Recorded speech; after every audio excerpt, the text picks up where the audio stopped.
제 이름은 윤재현입니다. 29살이고 작은 동네 슈퍼마켓에서 일하고 있습니다. 3년 전 아버지가 남기신 빚 때문에 대학을 중퇴하고 취직을 해야만 했습니다. 회계학과 3학년이었던 저는 졸업을 한 학기 앞두고 있었는데 그때 아버지가 운영하시던 가게가 파산했다는 소식을 들었습니다. 게다가 그 즈음 어머니는 뇌졸중으로 쓰러지셨고 왼쪽 반신이 마비되어 재활치료를 받고 계십니다. 간병인을 쓰고 싶어도 형편이 되지 않아 매일 퇴근 후에는 병원에 들러 어머니를 돌보고 있습니다. 빚도 빚이지만 어머니의 병원비를 감당하기 위해서는 하루도 쉴 수가 없습니다. 아침 7시 출근, 밤 10시 퇴근. 오늘도 평소처럼 진열대를 정리하고 있는데 한 할머니가 장바구니를 가득 채워 계산대로 오셨습니다. 계산을 마치고 지갑을 찾으시는데 할머니의 표정이 순간 굳어졌습니다. 지금 바로 구독하고 좋아요를 눌러주세요. 그리고 어디에서 보고 계신지 댓글로 남겨주세요. 여러분의 생각을 듣고 싶습니다. 지갑을 집에 두고 오신 것이었습니다. 당황하신 할머니의 모습을 보며 제 마음도 무거워졌습니다. 할머니는 얼굴이 빨개지시며 죄송하다고 하시면서 물건을 두고 가겠다고 하셨습니다. 마침 오상무 씨는 창고 점검을 나간 상태였고 매장에는 저와 친하지 않은 동료 둘만 있었습니다. 잠시 고민했습니다. 규정을 어기면 해고될 수도 있다는 것을 알면서도 할머니의 실망한 표정을 외면할 수 없었습니다. 설상가상으로 오늘은 제 통장에 월세가 빠져나가는 날이라 여유가 없었지만 순간적으로 결심을 했습니다. 제가 카드를 꺼내자 할머니는 손사래를 치시며 만류하셨지만 저는 괜찮다고 말씀드렸습니다. 물건값은 89,000원. 제 하루 일당과 맞먹는 금액이었지만 할머니의 안도하시는 표정을 보니 마음이 따뜻해졌습니다. 할머니는 눈시울을 붉히시며 내일 꼭 돈을 가져다 주시겠다고 하셨습니다. 그때까지만 해도 저는 몰랐습니다. 계산대 옆에서 이 장면을 지켜보던 동료가 곧장 오상모 씨에게 전화를 걸었다는 것을, 그리고 이 작은 선행이 제 인생을 완전히 바꿔놓게 될 거라는 것도요. 이명숙 할머니가 떠나시고 얼마 지나지 않아 오상모 씨가 창고에서 돌아왔습니다. 평소의 부드러운 미소는 온데간데 없고 굳어진 표정으로 저를 노려보았습니다. 동료가 전화로 알린 모양입니다. 오상모 씨는 다른 직원들에게 먼저 퇴근하라고 했고 저에게는 사무실로 따라오라고 했습니다. 사무실 문이 닫히자마자 오상모 씨의 분노가 폭발했습니다. 직원이 손님의 물건값을 대신 지불하는 것은 엄연한 규정 위반이라고 했습니다. 그동안 제가 성실하게 일해온 것은 인정하지만 이런 행동은 절대 용납할 수 없다고 했습니다. 제가 아무리 설명을 해도 소용없었습니다. 더 큰 문제는 제 행동이 다른 의미로 해석될 수 있다는 것이었습니다. 오상무 씨는 제가 할머니와 미리 짜고 치는 고스톱이 아니냐며 의심했습니다. 손님과 직원이 공모해서 물건을 빼돌리는 수법이 있다는 것이었죠. 순수한 마음으로 한 행동이었는데 이렇게까지 의심받으니 속이 상했습니다. 퇴근 시간이 한참 지난 밤 11시, 저는 결국 심할서를 쓰게 되었습니다. 앞으로 이런 일이 또 있으면 즉시 해고하겠다는 경고도 받았습니다. 병원에 계신 어머니 생각에 눈앞이 캄캄했지만 꾹 참고 사과했습니다. 어머니의 병원비를 생각하면 이 일자리를 잃을 수는 없었으니까요. 한밤중에 집으로 돌아가는 버스 안에서 제 행동이 정말 잘못된 것이었나 곰곰이 생각해 보았습니다. 규정 위반이라는 것은 인정합니다. 하지만 그 순간 저는 우리 어머니를 떠올렸고 도움이 필요한 분을 그냥 지나칠 수 없었습니다. 비록 심할서를 썼고 경고를 받았지만 지금 다시 그 상황이 온다고 해도 저는 같은 선택을 했을 것 같습니다.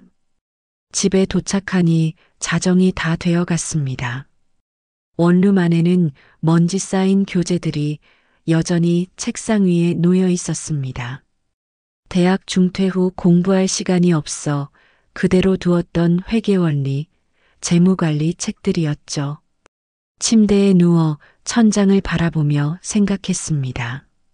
내일은 또 어떤 시련이 기다리고 있을까? 이명숙 할머니는 정말 약속대로 돈을 가져오실까? 그리고 동료들의 시선은 또 어떻게 변해 있을까?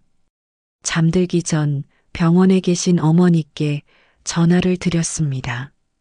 늦은 시간이라 잠들어 계실 거라 생각했는데 기다리고 계셨나 봅니다. 전화를 받으시자마자 오늘은 왜 이렇게 병원에 들르지 않았냐고 물으셨습니다. 죄송하다는 말밖에 할 수 없었습니다. 심할서 쓴 이야기, 해고, 경고를 받은 이야기는 차마 말씀드리지 못했습니다. 그저 피곤하다는 핑계로 전화를 끊었습니다. 내일은 또 다른 하루가 시작될 것입니다.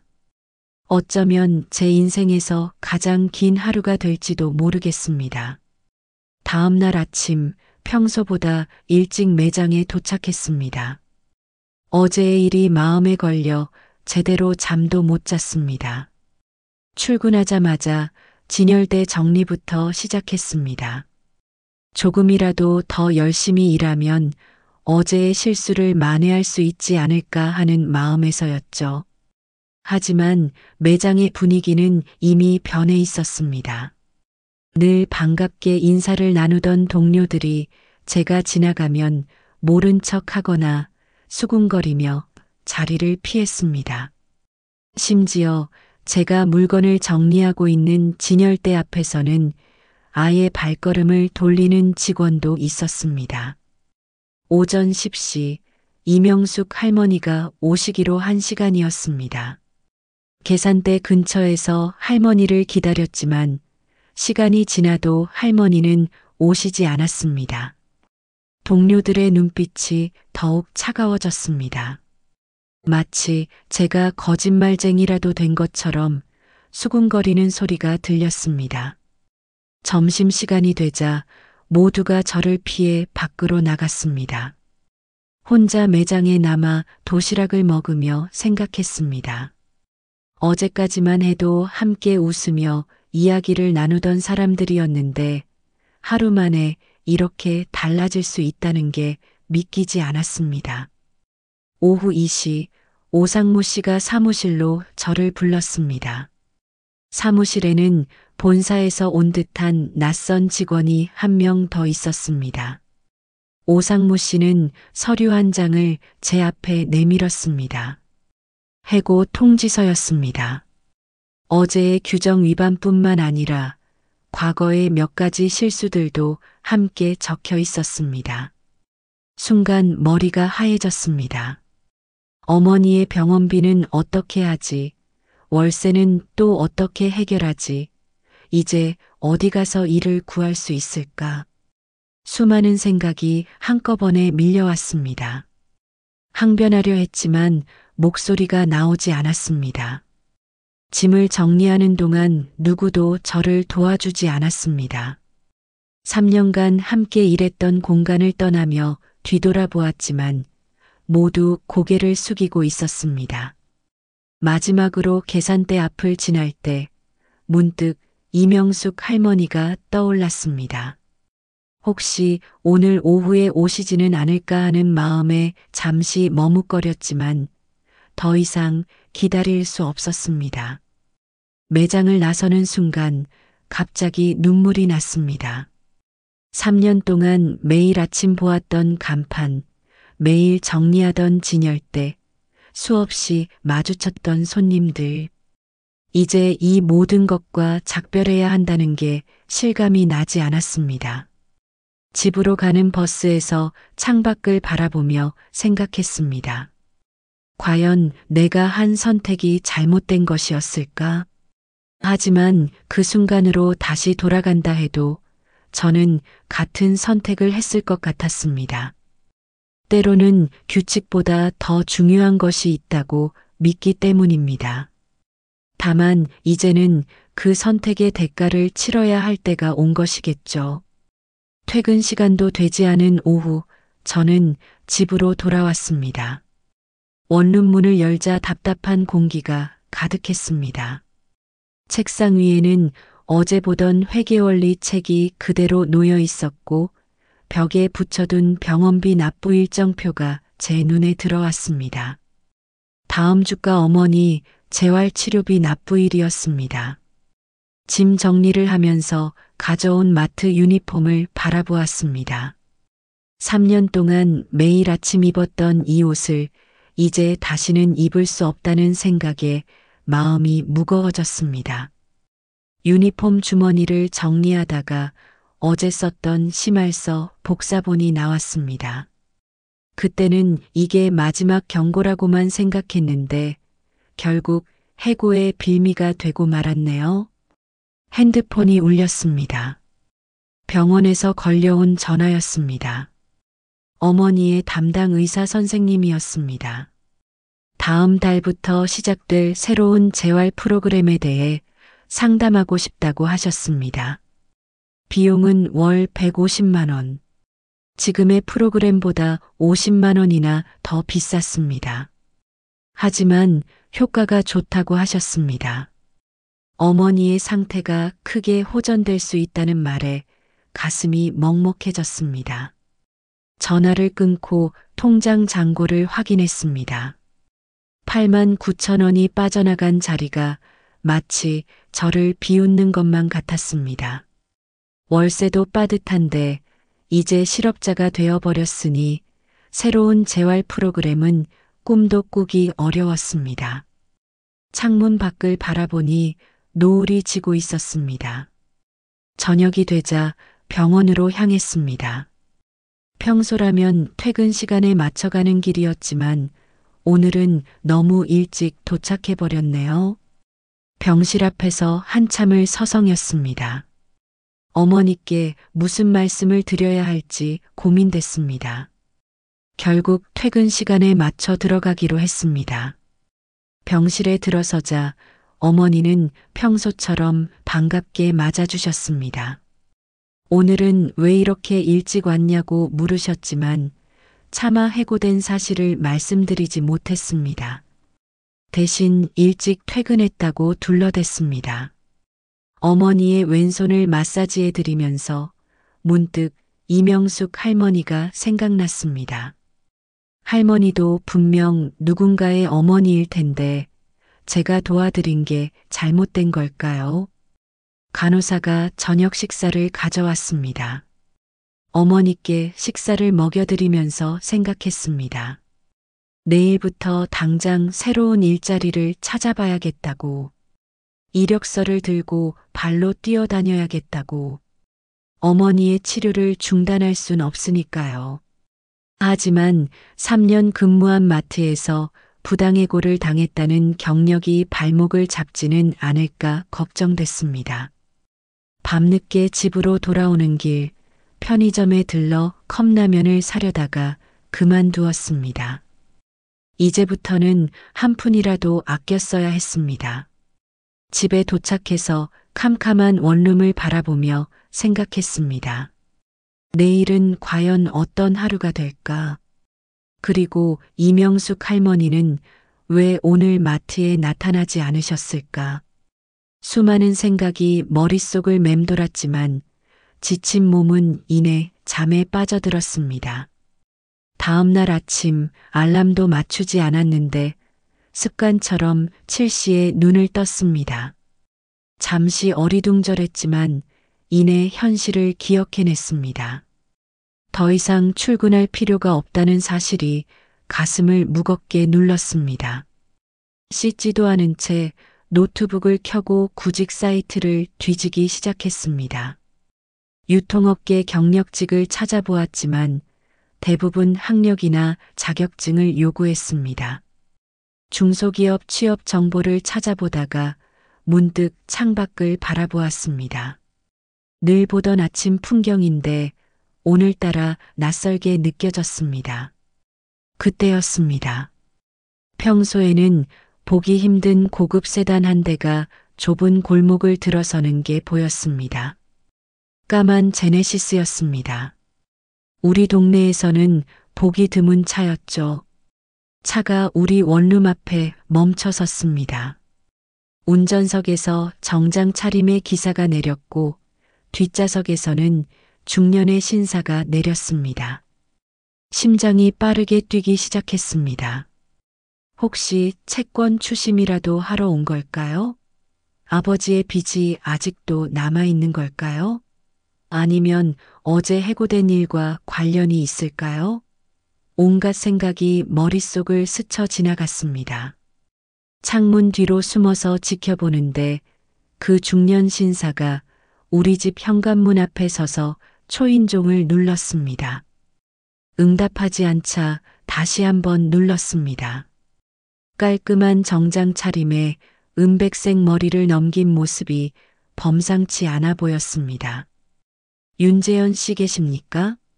낯선 목소리가 적막한 아침 공기를 가르며 울렸습니다. 심장이 더 빠르게 뛰었습니다. 저는 여전히 창문 뒤에 숨어서 그들의 모습을 지켜보았습니다. 중년 신사는 한 번 더 초인종을 누르고는 뭔가를 중얼거렸습니다. 기사가 휴대폰으로 전화를 걸기 시작했습니다. 그 순간 제 휴대폰이 울렸습니다. 발신자 번호가 보이지 않았습니다.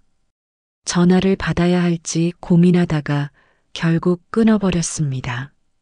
기사는 계속해서 전화를 걸었고 저는 계속해서 수신을 거부했습니다. 중년 신사는 서류가 든 듯한 가방을 들고 있었습니다. 그는 한참을 서성이다가 무언가를 결심한 듯 가방에서 봉투 하나를 꺼냈습니다. 그리고는 우리 집 우편함에 그것을 넣었습니다. 두 사람은 차에 탑승했고 천천히 골목을 빠져나갔습니다. 그들이 완전히 사라진 것을 확인하고 나서야 겨우 숨을 내쉴 수 있었습니다. 우편함으로 달려가 봉투를 확인하고 싶었지만 혹시 그들이 다시 돌아올까봐 한참을 더 기다렸습니다. 창가에 서서 떨리는 마음을 진정시키려는 그 순간 휴대폰이 다시 울렸습니다. 이번에는 병원에서 걸려온 전화였습니다. 어머니께서 아침부터 제 걱정을 하시며 보채신다는 연락이었습니다. 간밤에 제가 평소와 달리 힘없어 보였다고 무슨 일 있는 것 같다고 하셨답니다. 복도 창문으로 고개를 내밀어 양쪽을 살폈습니다. 아무도 없는 것을 확인하고 나서야 조심스럽게 현관문을 열었습니다. 이제 우편함 속 봉투의 정체를 확인할 시간이었습니다. 떨리는 손으로 우편함에서 봉투를 꺼냈습니다. 생각보다 무거웠습니다. 봉투 겉면에는 제 이름이 정성스럽게 적혀 있었고 뒷면에는 지에스마트 회장 박정호라는 이름과 함께 회사 로고가 선명했습니다. 순간 머리가 멍해졌습니다. 지에스마트는 우리나라 최대 규모의 유통기업이었습니다. 집으로 돌아와 봉투를 열었습니다. 안에는 편지와 함께 신분증 사본 한 장이 들어 있었습니다. 그것은 이명숙 할머니의 신분증이었습니다. 놀랍게도 할머니의 성함은 박순자였고 방금 전 다녀간 박정호 회장의 어머니셨습니다. 편지를 펼쳤습니다. 노년의 치매 증상이 있는 어머니께서 지갑을 자주 잃어버리신다는 내용이었습니다. 그날도 비서가 전화를 받고 할머니를 모시러 가는 길이었는데 제가 이미 도움을 드렸다는 소식을 들었다고 합니다. 읽어 내려가는 동안 눈물이 흘렀습니다. 어머니께서 그날 일을 자세히 아들에게 이야기하셨답니다.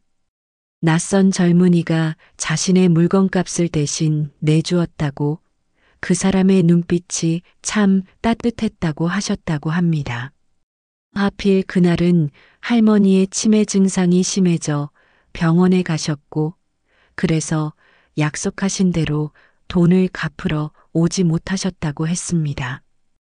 편지 아래쪽에는 제 봉사 정신과 선한 마음씨에 감동받았다는 내용이 있었습니다. 그리고 해고 소식도 들었다며 당신의 회사에서 일해 주었으면 한다는 제안이 적혀 있었습니다. GS마트 본사 기획실 직원으로 채용하고 싶다는 것이었습니다. 처음에는 이것이 현실인지 꿈인지 분간이 되지 않았습니다. 어제까지만 해도 실업자였던 제가 하루아침에 대기업 임원 면접 제안을 받다니요. 그것도 회장님께 직접 말입니다. 편지 끝에는 오늘 오후 2시에 본사로 와달라는 내용이 있었습니다. 시계를 보니 아직 아침 9시였습니다. 옷장 앞에 서서 한참을 고민했습니다. 입을 만한 정장이 없었습니다. 고민 끝에 대학 졸업식 때 입으려고 샀던 검은색 정장을 꺼냈습니다. 한 번도 입어보지 못한 채 옷장 속에서 잠자고 있던 옷이었죠. 거울 앞에 서서 넥타이를 매면서 생각했습니다. 어제의 해고가 오늘의 기회가 되다니 인생이란 참 예측할 수 없는 것 같습니다. 그리고 무엇보다 제가 올바른 선택을 했다는 것이 증명된 것 같아 마음이 따뜻해졌습니다. 옷을 다 갖춰 입고 지갑을 확인했습니다. 교통카드에 남은 잔액이 부족했지만 본사까지 가는 버스비는 충분했습니다. 현관문을 나서기 전 어머니께 전화를 드렸습니다. 좋은 소식이 있을 것 같다고, 걱정하지 말라고 말씀드렸습니다. 며칠 전과는 달리 희망에 찬 목소리로 이야기할 수 있었습니다. GS마트 본사는 강남 한복판에 있었습니다. 버스에서 내려 건물을 올려다보니 아찔한 기분이 들었습니다. 63층 높이의 유리 건물이 하늘을 찌를 듯 솟아 있었고 햇빛에 반사된 유리창이 눈부시게 빛났습니다. 로비에 들어서자 마치 다른 세상에 온 것 같았습니다.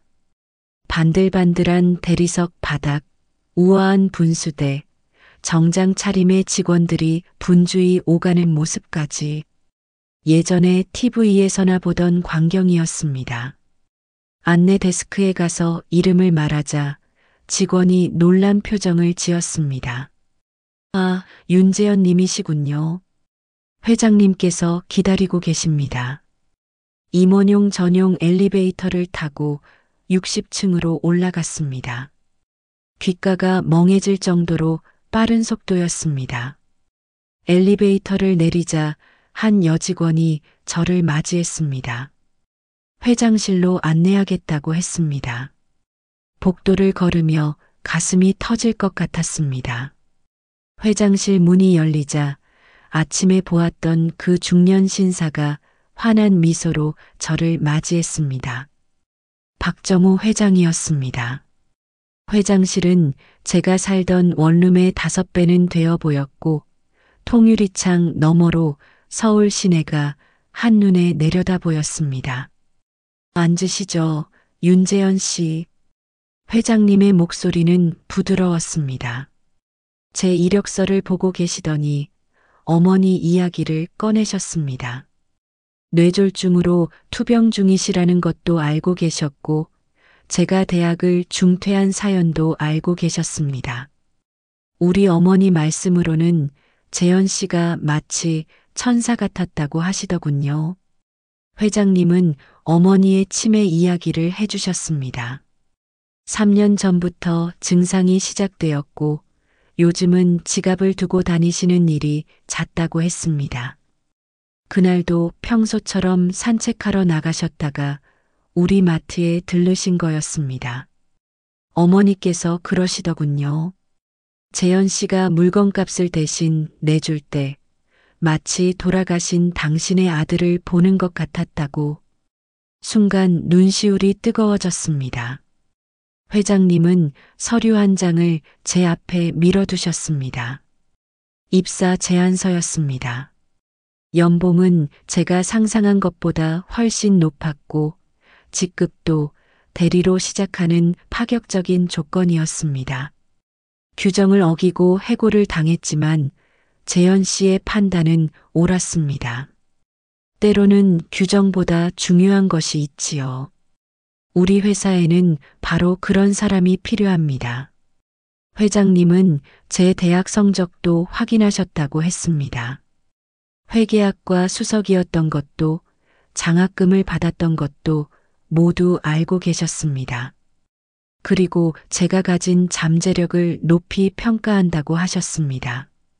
면접은 생각보다 길지 않았습니다. 회장님은 이미 저를 채용하기로 마음을 정하신 것 같았습니다. 나가기 전 마지막으로 한 가지를 물어보셨습니다. 재현 씨, 어머니 재활치료는 계속 받고 계신가요? 그 질문에 순간 당황했습니다. 어머니의 재활치료 이야기까지 어떻게 아시는 걸까요? 어제 병원에서 받은 새로운 재활 프로그램 제안이 떠올랐습니다. 월 150만 원이라는 금액이 머릿속을 스쳐 지나갔습니다. 네, 계속 받고 계십니다만 말씀을 드리다 말았습니다. 더 이상 무슨 말을 해야 할지 몰랐습니다. 회장님은 제 망설임을 눈치채신 듯 했습니다. 책상 서랍에서 또 다른 서류를 꺼내셨습니다. 이건 우리 회사 임직원 가족 의료 지원 프로그램입니다. 재현 씨 어머님께서는 최고급 재활치료를 받으실 수 있습니다.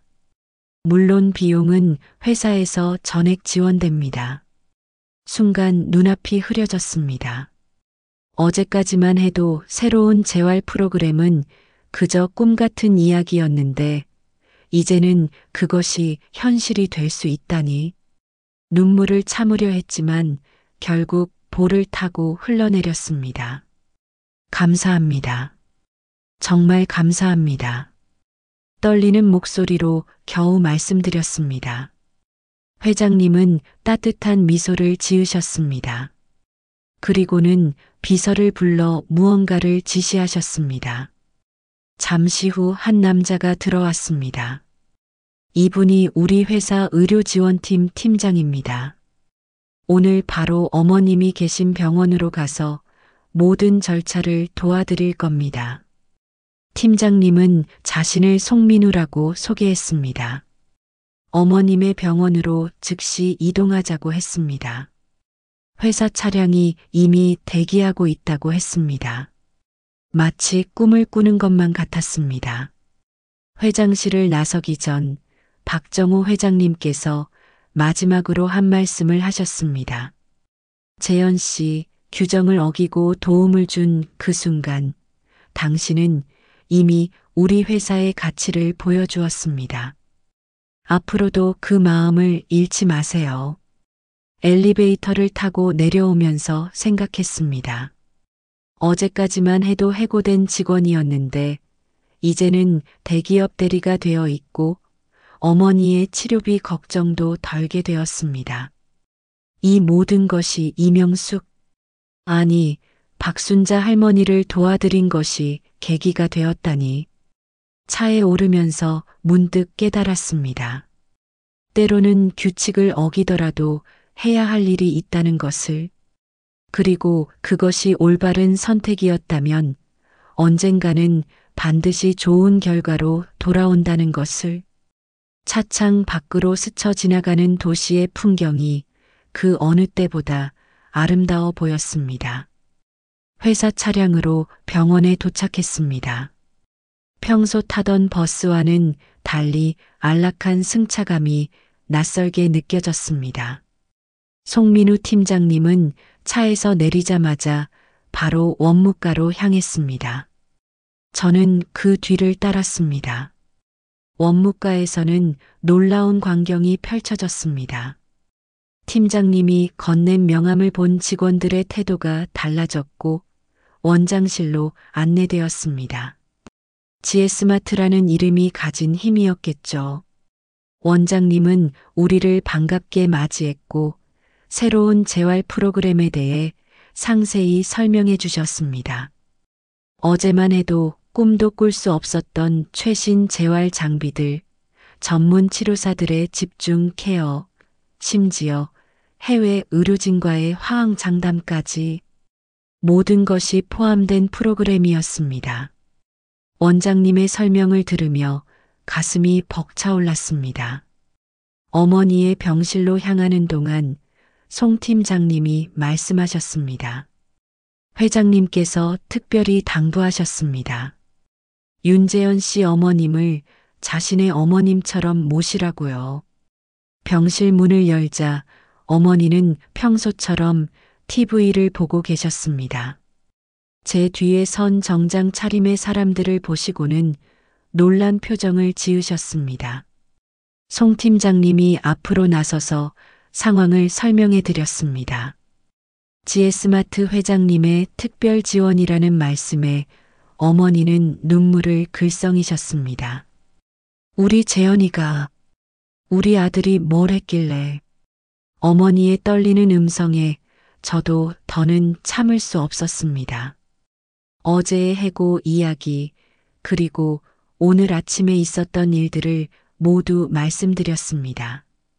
할머니를 도와드린 일이 이런 축복으로 돌아올 줄은 꿈에도 몰랐다고 했습니다. 어머니는 제 손을 꼭 잡으시며 말씀하셨습니다. 그래, 우리 아들이니까. 내 아버지도 하늘에서 지금 많이 자랑스러워 하실 거야. 그날 오후 어머니는 새로운 재활치료실로 옮기셨습니다. 넓고 쾌적한 1인실이었고 창밖으로는 작은 정원도 보였습니다. 치료사들이 들어와 앞으로의 치료 계획을 설명했고 어머니의 표정이 점점 밝아지는 것이 보였습니다. 저녁이 되어 송 팀장님이 돌아가실 때 내일 아침 9시에 본사로 출근하라고 하셨습니다. 이제 제 인생의 새로운 장이 시작되는 것이었습니다. 병실의 소파에 앉아 어머니의 잠든 모습을 바라보았습니다. 평화로운 숨소리와 함께 새로운 희망이 제 마음을 가득 채웠습니다. 다음 날 아침 GS마트 본사로 첫 출근을 했습니다. 이번에는 로비가 어제처럼 낯설게 느껴지지 않았습니다. 직원 출입증을 받고 60층 기획실로 향했습니다. 제 자리는 창가 쪽이었고 책상에는 이미 최신형 노트북과 명함이 준비되어 있었습니다. 점심시간 구내식당에서 식사를 하고 있는데 뜻밖의 손님이 찾아왔습니다. 박순자 할머니셨습니다. 회장님과 함께 오셨는데 이번에는 제가 먼저 알아보고 인사드렸습니다. 할머니는 제 손을 꼭 잡으시며 말씀하셨습니다. 그날 도와준 청년이 우리 정우 회사에서 일하게 됐다고 해서 너무 보고 싶었어요. 이제 우리 손자처럼 지내요. 회장님은 흐뭇한 표정으로 우리를 바라보셨습니다. 할머니는 손수 준비하신 도시락을 건네주셨습니다. 집에서 새벽부터 일어나 정성껏 만드셨다고 합니다. 도시락을 열어보니 따뜻한 정이 가득했습니다. 오후에는 첫 회의가 있었습니다. 회의 주제는 착한 마케팅 프로젝트였습니다. 제가 겪은 일을 바탕으로 직원들의 선행을 장려하고 지원하는 새로운 제도를 만드는 것이었죠. 제 이야기가 회사의 새로운 문화를 만드는 씨앗이 된다고 생각하니 가슴이 뿌듯했습니다.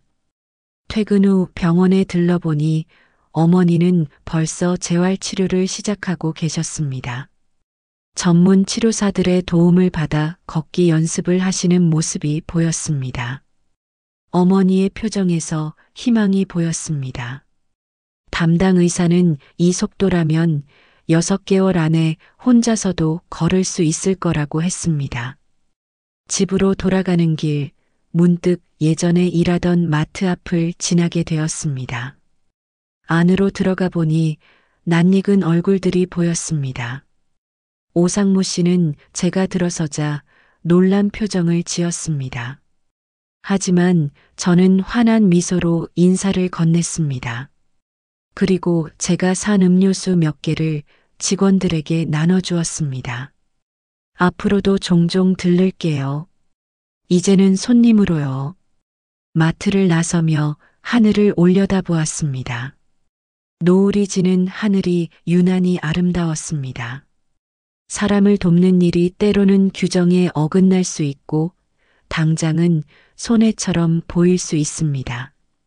하지만 진심을 다한 선행은 반드시 더 큰 축복으로 돌아온다는 것을 이번 일을 통해 깨달았습니다. 청취자 여러분, 저의 이야기는 여기서 끝이 납니다. 하지만 이것은 또 다른 시작이기도 합니다. 앞으로 제가 받은 도움을 다른 이들에게 나눠주며 살아가려고 합니다. 우리 모두가 서로를 위해 작은 용기를 내는 순간 세상은 더 따뜻해질 것이라고 믿습니다. 그럼 이만 마치겠습니다. 경청해 주셔서 감사합니다. 두 번째 사연입니다. 안녕하세요, 청취자 여러분. 저는 26살 강도윤입니다. 서울대 국문과를 졸업하고 대학원 입시를 준비하는 청년입니다. 3년 전 아버지가 갑작스러운 심장마비로 돌아가신 후 혼자 사시는 어머니를 모시고 살면서 생활비와 학원비를 벌기 위해 아르바이트를 전전하고 있습니다. 원래는 졸업 후 바로 대학원에 진학하려 했습니다. 학부 시절 줄곧 장학생이었고 교수님들의 추천도 받았었죠. 하지만 아버지의 장례식 비용과 카드 빚을 갚느라 모아둔 등록금을 전부 써버렸습니다. 어머니는 제가 공부를 포기하지 않길 바라셨지만 저는 잠시 꿈을 미뤄두기로 했습니다. 지난 2년간 편의점, 카페, 학원 강사 등 안 해본 알바가 없을 정도입니다. 그러다 6개월 전 우연히 다락방 책방에서 일하게 되었습니다. 서울 변두리의 조용한 골목에 위치한 이 헌책방은 30년 된 오래된 서점이었습니다. 김철수 사장님은 은퇴하신 국어 교사셨는데 책에 대한 남다른 애정으로 이곳을 운영하고 계셨죠. 매일 아침 9시부터 밤 9시까지 저는 이곳에서 책을 정리하고 손님들을 맞이했습니다. 다른 아르바이트와 달리 이곳은 제게 특별했습니다. 진열대를 정리하면서 좋아하는 책들을 만날 수 있었고 틈틈이 공부도 할 수 있었거든요. 사장님도 제가 문학 전공이라는 걸 아시고는 특별히 귀한 책들의 관리를 맡겨주셨습니다. 주말에는 근처 입시학원에서 국어를 가르치면서 추가 수입을 올렸습니다. 빠듯하지만 어머니와 단둘이 사는 소박한 월세집에서 저희는 나름대로 행복한 일상을 이어가고 있었습니다.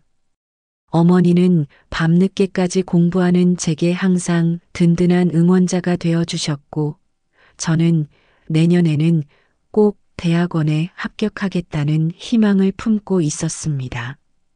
그날도 평소와 다름없는 하루였습니다. 늦은 오후 한 중학생이 서점에 들어왔습니다. 교복을 입은 남학생은 구석진 자리에서 책을 읽기 시작했습니다. 폐점 시간이 다가오자 학생은 아쉬운 듯 자리에서 일어났고 책을 돌려놓으려다가 실수로 책장을 건드렸습니다. 순간 여러 권의 책이 바닥에 쏟아졌고 그중 한 권이 찢어지고 말았습니다. 학생은 창백한 얼굴이 되어 죄송하다고 연신 고개를 숙였습니다. 찢어진 책은 1940년대 초판본 시집이었고 정가로는 18만 원이나 하는 귀한 책이었습니다. 학생은 주머니를 뒤적이다가 겨우 5천 원을 꺼냈습니다. 떨리는 목소리로 이게 전 재산이라고 했습니다. 사장님이 계셨다면 당연히 책값을 물리셨을 겁니다. 김철수 사장님은 책에 대한 사랑만큼이나 원칙주의자셨거든요. 하지만 마침 사장님은 정기 검진을 위해 병원에 가셨고 저는 순간적인 결정을 내렸습니다. 제 월급에서 책값을 제하기로 한 것입니다. 학생의 진심 어린 사과와 겁에 질린 눈빛이 제 마음을 움직였기 때문입니다. 그때까지만 해도 저는 몰랐습니다. 그 학생이 누구인지, 그리고 이 작은 선택이 제 인생을 어떻게 바꿔놓게 될지를. 다음 날 아침 사장님은 평소보다 일찍 서점에 나오셨습니다. 책장을 둘러보시던 사장님은 금세 그 자리를 발견하셨습니다. 찢어진 시집이 있던 자리가 비어 있었기 때문입니다. 저는 어제의 일을 숨길 수 없었습니다. 도윤 씨, 이리 와보게. 사장님의 목소리는 평소보다 무거웠습니다. 사무실로 따라 들어가자 사장님은 책상 위에 놓인 그 시집을 가리키셨습니다. 제가 어제 보관해둔 그대로였습니다. 찢어진 페이지가 그대로 드러나 있었죠. 이게 어떤 책인 줄 알고 사장님의 설명이 이어졌습니다. 그 시집은 단순한 초판본이 아니었습니다. 시인이 직접 서명을 해둔 귀한 책이었고 사장님께서 20년 전 일본 교환교수 시절 우연히 발견해 구입하신 것이라고 했습니다. 금전적 가치를 넘어서는 추억이 담긴 책이었던 거죠. 죄송합니다. 제가 책임지고 변상하겠습니다. 제 월급으로는 한 달이 넘게 걸릴 금액이었지만 달리 방법이 없었습니다. 하지만 사장님은 고개를 저으셨습니다. 그 학생은 왜 그냥 보냈나? 사장님의 날카로운 질문에 저는 잠시 망설였습니다. 하지만 이내 용기를 내어 말씀드렸습니다. 그 학생의 미안해하던 눈빛, 떨리는 손으로 지갑을 뒤지던 모습, 그리고 제가 왜 그를 그냥 보내기로 결정했는지를. 사장님, 그 학생에게서 제 어린 시절이 보였습니다. 저도 중학생 때 도서관에서 실수로 책을 망가뜨린 적이 있었거든요. 그때 사서 선생님께서 저를 용서해 주셨고 그 덕분에 제가 지금까지 책을 사랑할 수 있게 되었습니다. 잠시 침묵이 이어졌습니다. 사장님은 창밖을 바라보시더니 깊은 한숨을 내쉬셨습니다. 그리고는 뜻밖의 말씀을 하셨습니다. 자네를 해고하겠네. 순간 귀를 의심했습니다. 하지만 사장님의 표정은 진지했습니다. 책방의 규칙을 어긴 건 중대한 잘못일세. 자네가 아무리 좋은 뜻으로 한 일이라도 규칙은 규칙이니까. 창밖으로 늦가을에 햇살이 들어왔습니다. 책장 사이로 비치는 빛이 먼지를 반짝이게 했습니다. 저는 고개를 숙인 채 말씀드렸습니다. 알겠습니다. 오늘까지만 일하고 그만두겠습니다. 하지만 사장님의 다음 말씀은 제 예상을 완전히 벗어났습니다. 대신 자네를 정직원으로 채용하고 싶네. 정직원이라고요? 당황한 제 목소리에 사장님은 미소를 지으셨습니다. 서랍에서 낡은 앨범 하나를 꺼내셨습니다. 30년도 더 된 것 같은 오래된 앨범이었습니다. 이걸 한번 보게. 앨범을 펼치자 흑백 사진들이 나왔습니다. 젊은 시절의 사장님이 교단에 서 계신 모습, 학생들과 함께 찍은 단체 사진들이 가득했습니다. 그리고 마지막 장에는 찢어진 책 한 권을 들고 있는 한 학생의 사진이 있었습니다. 1985년 내가 처음 교사가 되었을 때의 일이네. 이 학생이 실수로 도서관의 귀한 책을 망가뜨렸어. 그때 나는 규칙대로 그 학생에게 변상을 요구했지. 사진 속 학생은 굉장히 수척해 보였습니다. 사장님은 계속해서 이야기를 이어가셨습니다. 나중에야 알았네. 그 학생이 편부모 가정의 장남이었다는 걸. 새벽부터 신문을 돌리고 학교에 왔다는 걸.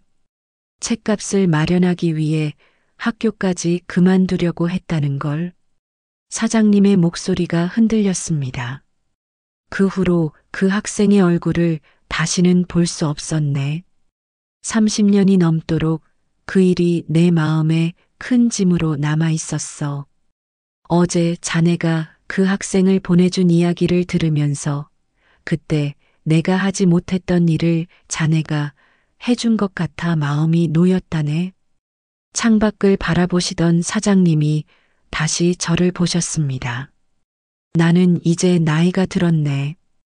이 책방도 언젠가는 누군가에게 물려줘야 할 텐데 자네같이 책을 사랑하고 사람을 이해할 줄 아는 이가 적임자라고 생각했네. 순간 눈시울이 뜨거워졌습니다. 사장님은 서류 한 장을 내밀으셨습니다. 정직원 채용 계약서였습니다. 월급은 제가 받던 아르바이트비의 3배였고 주말에는 자유롭게 공부할 수 있도록 해주신다고 했습니다. 도윤 씨, 자네는 책보다 사람을 먼저 생각할 줄 아는 귀한 품성을 가졌어. 그게 바로 내가 찾던 거였네. 그때 서점 입구의 종소리가 울렸습니다. 누군가 들어온 모양이었습니다. 사장님은 잠시 이야기를 멈추시고 밖을 내다보셨습니다. 그리고는 의미심장한 미소를 지으셨습니다. 아, 마침 잘 왔군. 사무실 문을 열고 나가보니 어제 그 중학생이 누군가와 함께 서 있었습니다. 곁에 선 중년 신사는 깔끔한 정장 차림이었고 은은한 미소를 짓고 계셨습니다. 학생은 제가 나오자 깊이 고개를 숙였습니다. 어제는 정말 죄송했습니다. 그런데 학생의 말이 채 끝나기도 전에 옆에 신사가 한 발 앞으로 나섰습니다. 혹시 이 책방의 강도윤 선생님이신가요? 의아한 마음으로 고개를 끄덕이자 신사는 자신을 소개했습니다. 저는 서울대학교 국어국문학과 학과장 김민석이라고 합니다. 그리고 이 학생은 제 아들 김준호입니다. 순간 숨이 멎는 것 같았습니다. 서울대 국문과 학과장이라니. 제가 지원하려는 대학원의 바로 그 학과였습니다. 김 교수님은 현대시 연구의 권위자로 널리 알려진 분이었고 제가 학부 시절 읽었던 논문들의 저자이기도 했습니다. 어제 있었던 일을 준호에게 들었습니다. 귀한 시집을 망가뜨렸다고. 그리고 선생님께서 어떻게 대해주셨는지도요. 교수님의 시선이 찢어진 시집으로 향했습니다. 그리고는 놀란 표정을 지으셨습니다. 혹시 저 책이? 사장님께서 고개를 끄덕이셨습니다. 맞습니다. 1940년대 초판본이죠. 교수님의 스승님께서 직접 서명하신. 그렇다면 더더욱 큰일을 저질렀군요. 교수님은 주머니에서 수표를 꺼내셨습니다. 하지만 사장님은 손사래를 치셨습니다. 아닙니다. 이미 이 책의 값은 충분히 치러졌습니다. 도윤 씨가 보여준 따뜻한 마음씨로요. 교수님은 잠시 사장님과 저를 번갈아 바라보셨습니다. 그리고는 뜻밖의 말씀을 하셨습니다. 혹시 강도윤 선생님, 현재 대학원 준비 중이시라고 들었는데, 이번 학기 특별 전형에 지원해 보시는 게 어떨까요? 특별 전형이라고요? 제 놀란 목소리에 교수님은 고개를 끄덕이셨습니다. 찢어진 시집을 조심스럽게 들어 올리시더니 서명이 된 페이지를 펼치셨습니다. 이 시집에 서명을 남기신 분이 바로 제 은사님이십니다. 1940년대 일제강점기 말기에 이런 시집을 내신다는 건 굉장한 용기가 필요한 일이었죠. 하지만 은사님은 그 시절에도 인간애를 잃지 않으셨습니다. 교수님은 시집의 페이지를 조심스럽게 넘기셨습니다. 우리 학과에서는 매년 2자리의 특별 전형 정원을 갖고 있습니다. 학문적 열정과 더불어 인문학적 소양, 그리고 무엇보다 사람을 향한 따뜻한 마음을 가진 인재를 찾고 있죠. 선생님께서 보여주신 행동은 바로 우리가 추구하는 가치와 맞닿아 있습니다. 그때 준호가 앞으로 나섰습니다. 선생님, 사실 그날 일부러 책을 떨어뜨린 건 아니에요. 정말 실수였어요. 아버지께서 이 책방에 귀한 책이 있다고 하셔서 보러 왔다가 교수님이 아들의 어깨를 토닥이셨습니다. 준호는 어릴 때부터 책을 참 좋아했습니다. 제가 이 책방의 소문을 듣고 아들에게 한번 와보라고 했죠. 그런데 뜻하지 않은 실수가 있었고, 하지만 그 실수 덕분에 오히려 좋은 인연을 만났네요. 사장님은 계속 미소를 지으신 채 이야기를 듣고 계셨습니다. 그러다 불쑥 말씀하셨습니다. 교수님, 제가 도윤 씨를 정직원으로 채용하기로 했습니다. 주말에는 자유롭게 공부할 수 있도록 해줄 생각이고요. 교수님의 눈이 반짝였습니다. 그렇다면 더할 나위 없겠네요. 현장 실무와 학문을 함께 할 수 있는 그야말로 최적의 조건이군요. 강 선생님, 다음 주 월요일에 한번 학교로 오시죠. 특별 전형에 대해 자세히 상담해 드리겠습니다. 순간 머릿속이 하얘졌습니다.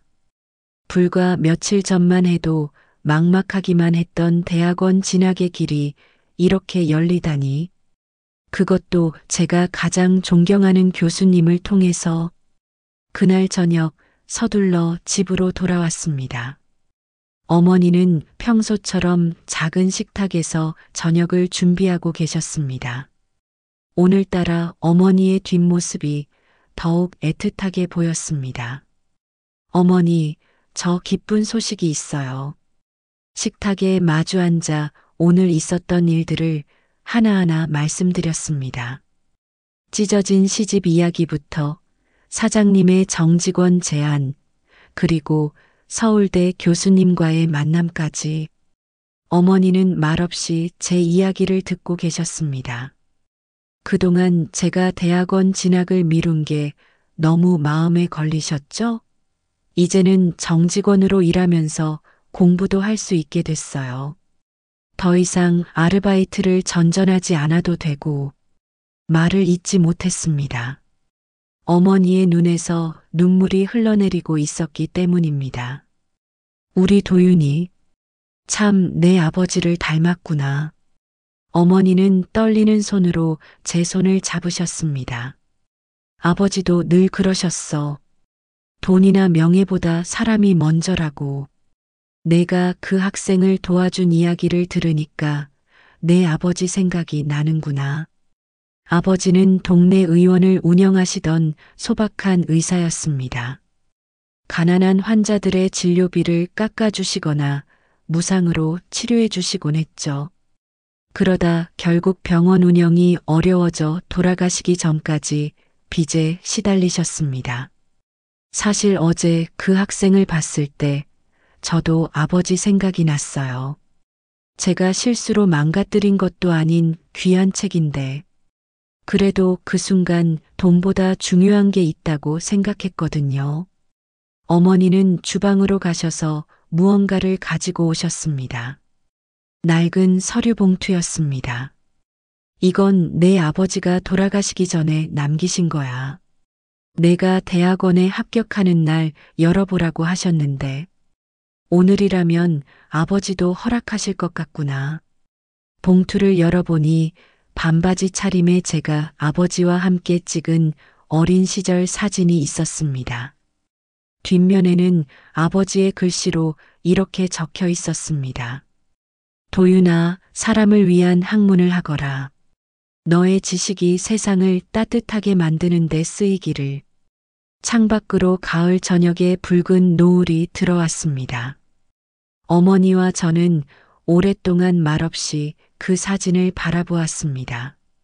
아버지의 마지막 바람이 이제야 이루어지려나 봅니다. 다음 주 월요일 약속대로 서울대학교를 찾았습니다. 가을 햇살 아래 캠퍼스는 아름다웠습니다. 학부생 시절과 달리 이번에는 인문대학 건물이 더욱 특별하게 다가왔습니다. 김민석 교수님의 연구실은 4층 끝자락에 있었습니다. 문을 두드리고 들어서자 교수님은 책상 앞에서 무언가를 찾고 계셨습니다. 오래된 앨범처럼 보이는 것이었습니다. 아, 강 선생님. 잘 오셨습니다. 잠시만요. 아, 여기 있네요. 교수님은 앨범을 펼치시더니 한 장의 사진을 꺼내셨습니다. 놀랍게도 그것은 젊은 시절의 아버지 사진이었습니다. 혹시 이분이? 네, 맞습니다. 강현수 선생님이시죠? 선생님의 아버님이시고, 순간 머리가 어지러웠습니다. 교수님은 계속해서 말씀하셨습니다. 20년 전 제가 갓 부임했을 때입니다.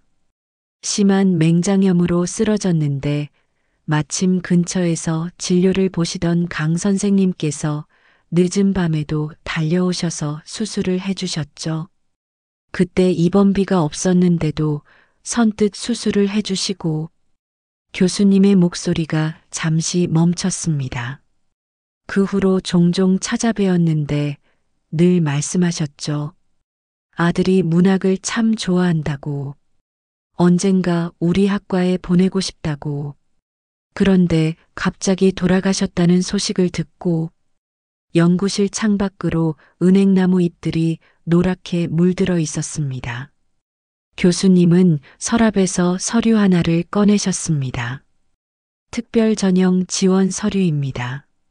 하지만 이건 단순한 동정이 아닙니다. 선생님의 학부 성적을 보니 충분한 자격이 되시고 게다가 서점에서 보여주신 행동은 우리가 찾던 바로 그 가치를 보여줬습니다. 교수님은 잠시 생각에 잠기셨다가 말씀을 이으셨습니다. 강현수 선생님은 늘 말씀하셨어요. 의술도 문학도 결국 사람을 위한 것이라고. 선생님께서 그 뜻을 이어받으신 것 같아 기쁩니다. 그때 연구실 문을 누군가가 노크했습니다. 들어온 사람은 뜻밖에도 김철수 사장님이셨습니다. 손에는 그 찢어진 시집을 들고 계셨습니다. 아, 김 선생님, 오시기로 하셨던가요? 교수님이 반갑게 사장님을 맞이하셨습니다. 두 분은 마치 오랜 친구처럼 보였습니다. 사장님은 찢어진 시집을 조심스럽게 책상 위에 올려놓으셨습니다. 이 책의 진짜 이야기를 해야 할 것 같아서 왔습니다. 사장님의 표정이 진지해졌습니다. 책을 펼치시더니 서명이 된 페이지를 가리키셨습니다. 이 서명, 사실은 제가 한 것입니다. 순간 교수님의 표정이 굳어졌습니다. 사장님은 이야기를 이어가셨습니다. 30년 전 저는 이 학교 도서관에서 일하는 평범한 사서였습니다. 그때 한 학생이 실수로 책을 망가뜨렸죠. 저는 규정대로 그 학생에게 변상을 요구했고 그 학생이 바로 강현수 학생이었습니다. 숨이 멎는 것 같았습니다. 사장님은 제 아버지를 알고 계셨던 겁니다. 그 후로 강현수 학생은 학교에 나오지 않았습니다.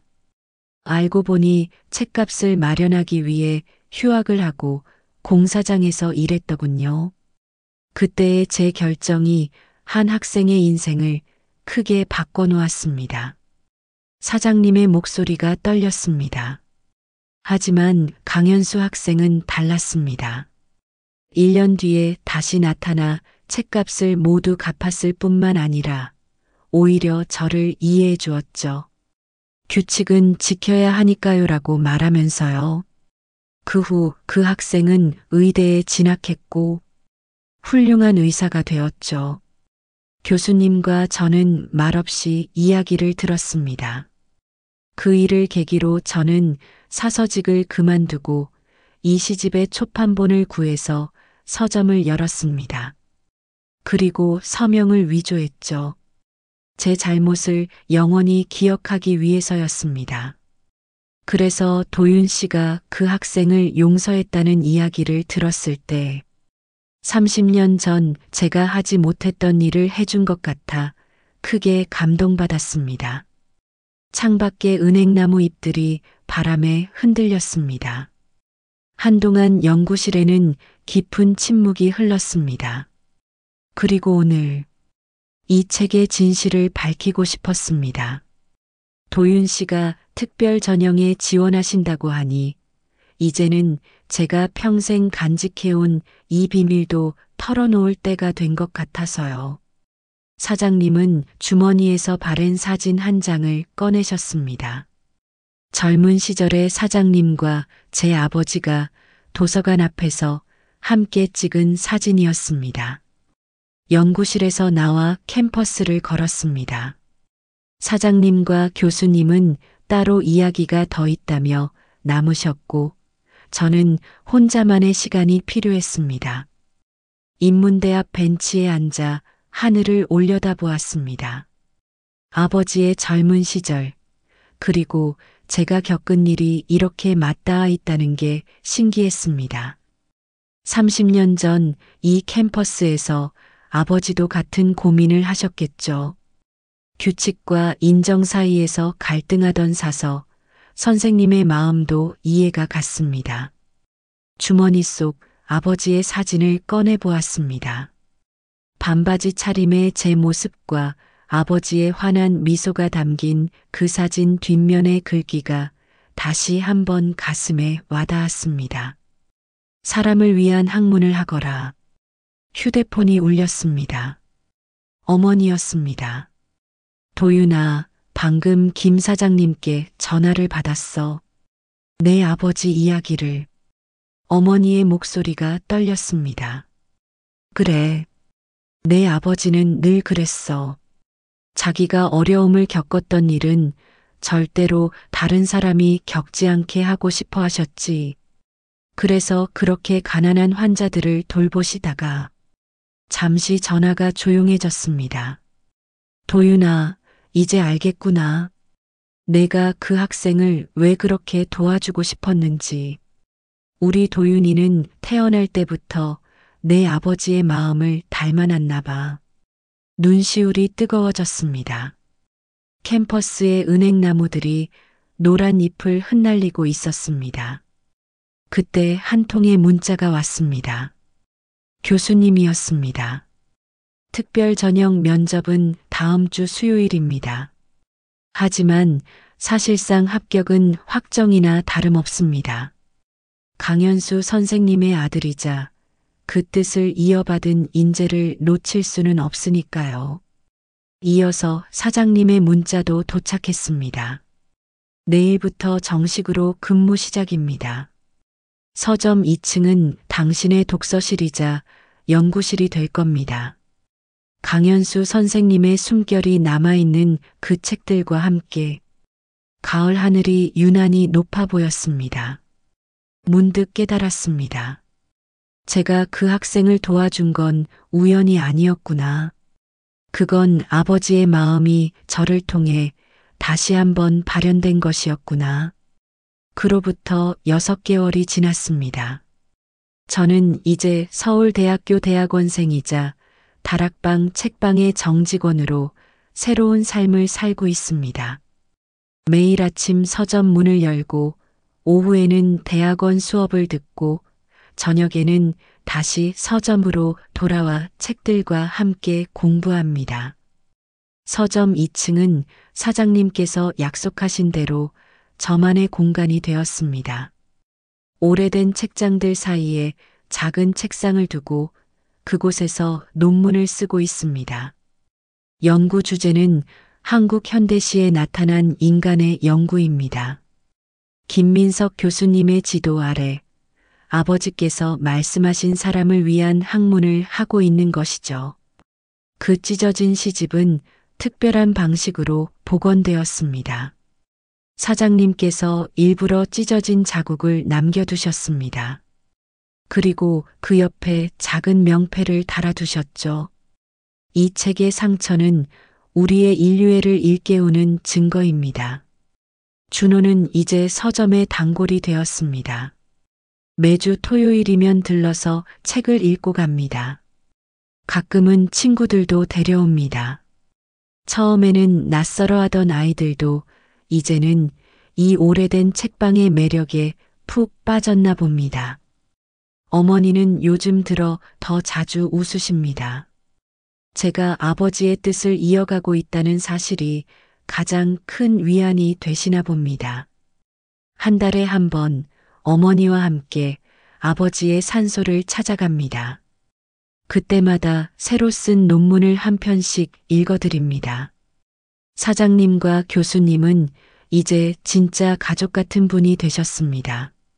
매주 일요일이면 셋이서 모여 차를 마시며 이야기를 나눕니다. 때로는 밤이 깊어가는 줄도 모르고 책과 인생에 대해 대화를 나누곤 합니다. 청취자 여러분, 이것이 제 이야기의 끝입니다. 하지만 또 다른 의미에서는 시작이기도 합니다. 우연히 한 학생을 도와준 작은 선택이 이렇게 큰 인연의 고리가 되어 돌아올 줄은 몰랐습니다. 삶이란 참 신비로운 것 같습니다. 우리가 다른 이들을 위해 내미는 작은 손길이 어쩌면 수십 년 전 누군가가 우리에게 보여준 따뜻함의 메아리일지도 모릅니다. 그리고 그 메아리는 또다시 누군가에게 전해질 것입니다. 이제 저는 돌아가신 아버지의 마음을, 사장님의 후회를, 그리고 교수님의 가르침을 이어받아 새로운 이야기를 써내려가려 합니다. 책방에서, 강의실에서, 그리고 제가 발 딛는 모든 곳에서 사람을 향한 따뜻한 마음을 잃지 않으려 합니다. 긴 이야기 들어주셔서 감사합니다. 여러분의 일상에도 이런 따뜻한 인연의 고리가 이어지기를 바랍니다. 안녕히 계십시오.